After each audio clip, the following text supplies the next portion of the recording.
Hi, it's Angelica from Old School Labs. Here's my last workout for you guys. Today's beach workout is all about the core.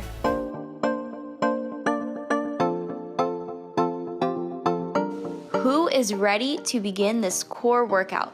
The core is comprised of layers of muscles on your stomach, back, and glutes, which support your pelvis and spine. We are going to start this workout with core touches.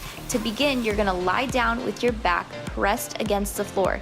Your legs should be touching each other, and you're going to slowly elevate your legs up in the air until they are almost perpendicular to the floor with a slight bend in your knee. Next, we are moving on to single arm toe touch. You're going to still lay on your back with your legs together and your arms overhead on the ground. Sit up by bringing your shoulders high off the floor and contracting your abs. Reach with one arm towards your right opposite leg. Lower back to the start position in a controlled manner. Repeat and switch sides. Next, we are moving on to forearm plank rocks. You're going to be in a plank position and rock your entire body forward, coming more onto your toes and allowing your shoulders to go past your elbows. Rock back to starting position. Don't move your hips, only rock back and forth with your forearms and your toes to fire up your core muscles. We are now moving on to a side plank thrust. On your side, position yourself on your bottom elbow and side foot. Lift your hips in the air, forming a straight line from your ankles to your shoulders, and brace your core. Thrust your hips, then back down, hold, and repeat. The next exercise I like to call diamond crunches, but they probably have a different name, who knows. You're gonna lay down with your back on the floor and you're going to make a diamond shape with your legs.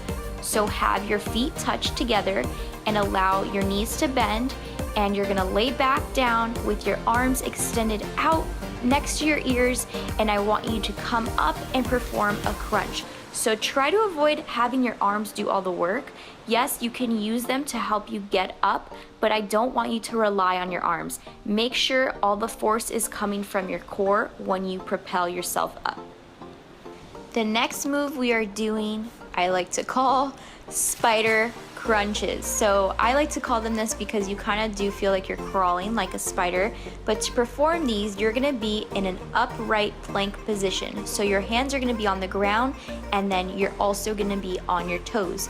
Your feet should be about hip width distance apart, and to do this exercise, you're gonna tighten your abs and bring one knee to the opposite of the same arm. Next, we will be doing some Russian twists. You're gonna start in a seated position with your hips and knees bent 90 degrees.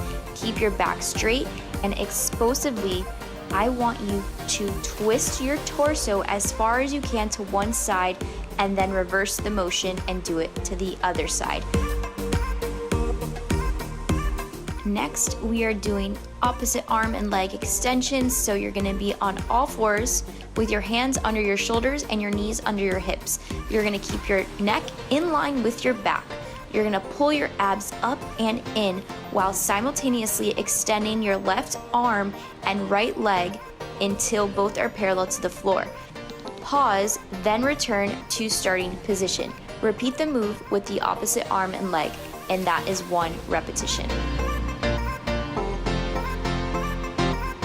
The next movement we are doing are leg raises. These target your lower abs, so that tough tummy area that everyone wants to work on. To perform these, you're just laying back on the floor. Your arms are out towards your sides. You can even tuck them in under your glutes for more support. And all you're doing is bringing your legs up and down in a very slow and controlled manner. I do not want your feet to ever touch the ground, and I don't want you to bring your legs too far up. You want to keep that constant tension on your abs the whole time. And the next exercise we are doing for this core workout is a simple plank hold.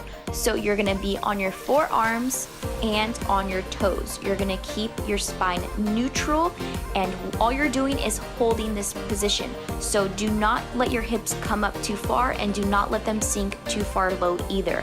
I want you to suck your belly button in and really focus on using your core the whole time, keeping it tight and engaged. The next exercise we are doing is a side plank with arm twists. So you're gonna come into a side plank position with your right side, with your feet stacked on top of each other and your weight on your right elbow, with your fingers reaching away from your body and your palms are facing down. Place your left arm behind your head and inhale. Exhale and pull your belly button to your spine to engage your deep abs. Rotate your left rib cage toward the floor. Stay there for a second and deepen your abdominal connection, pulling your belly button in towards your spine even more. Return to the side plank position and then switch sides to complete the exercise. The last thing we are doing is called a cow and cat exercise. You're going to come to all fours with hands under shoulders and knees under hips. On an inhale, you're gonna look up and arch your spine, lifting your tailbone and rolling your shoulders away from your ears. On the exhale, you're gonna press the floor away with your hands and knees and round your spine, relaxing your head toward the floor. I love doing it because it really works on your transverse abdominals, which are the underlining muscles in your abdomen. We all want to have a smaller waist, and if you work on your transverse abdominals, you will be able to achieve that. That was awesome. Thank you so much for working out with me. Check in with us on Facebook, Instagram, and Twitter to find out what we have in store for you next. This has been Angelica Kathleen with your Pro Beach Bikini Workout.